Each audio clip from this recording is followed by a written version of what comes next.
പെരിയാർ കടുവ സങ്കേതത്തിൽ കേന്ദ്ര വന്യജീവി ബോർഡ് വിദഗ്ധ സംഘം പരിശോധന നടത്തി. വനമേഖലയിൽ ഉൾപ്പെട്ട ജനവാസ മേഖലകൾ ഒഴിവാക്കുന്നതുമായി ബന്ധപ്പെട്ടായിരുന്നു പരിശോധന. തട്ടേക്കാട് പക്ഷി സങ്കേതത്തിലും സംഘം പരിശോധന നടത്തും. 2 സങ്കേതങ്ങളിലുമായി ഉൾപ്പെട്ടിരിക്കുന്ന പ്രദേശത്ത് 3000-ഓളം കുടുംബങ്ങൾ താമസിക്കുന്നുണ്ട്. പെരിയാർ കടുവ സങ്കേതത്തിൽ ഉൾപ്പെട്ട പമ്പാവാലി, ഏഞ്ചൽ വാലി മേഖലകളും തട്ടേക്കാട് പക്ഷി സങ്കേതത്തിൽ ഉൾപ്പെട്ട ജനവാസ മേഖലകളും വനമേഖലയിൽ നിന്നും ഒഴിവാക്കണമെന്നാവശ്യപ്പെട്ട് സംസ്ഥാന വന്യജീവി ബോർഡ് ശുപാർശ നൽകിയിരുന്നു.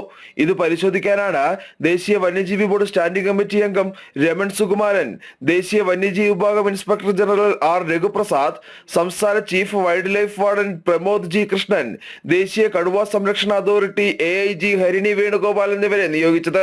തട്ടേക്കാട് പക്ഷി സങ്കേതത്തിലെ ജനവാസ മേഖലയായ 8.97 ചതുരശ്ര കിലോമീറ്റർ ഒഴിവാക്കി പകരം മൂന്നാർ വനം ഡിവിഷന്റെ പരിധിയിലുള്ള നേര്യമംഗലം റേഞ്ചിലെ 10.16 ചതുരശ്ര കിലോമീറ്റർ വനപ്രദേശം തട്ടേക്കാട് പക്ഷി സങ്കേതത്തോട് കൂട്ടിച്ചേർക്കുന്നതിനാണ് സംസ്ഥാന വന്യജീവി ബോർഡ് ശുപാർശ നൽകിയിരിക്കുന്നത്.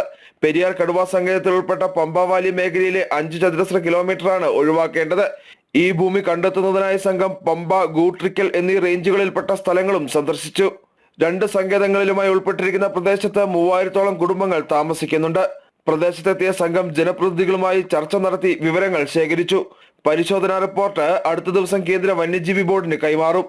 പെരിയാർ കടുവ സങ്കേതത്തിൽ നിന്നും ഒഴിവാക്കുന്ന സ്ഥലത്തിന് പകരം ഭൂമി കൈമാറേണ്ടതായി വരും.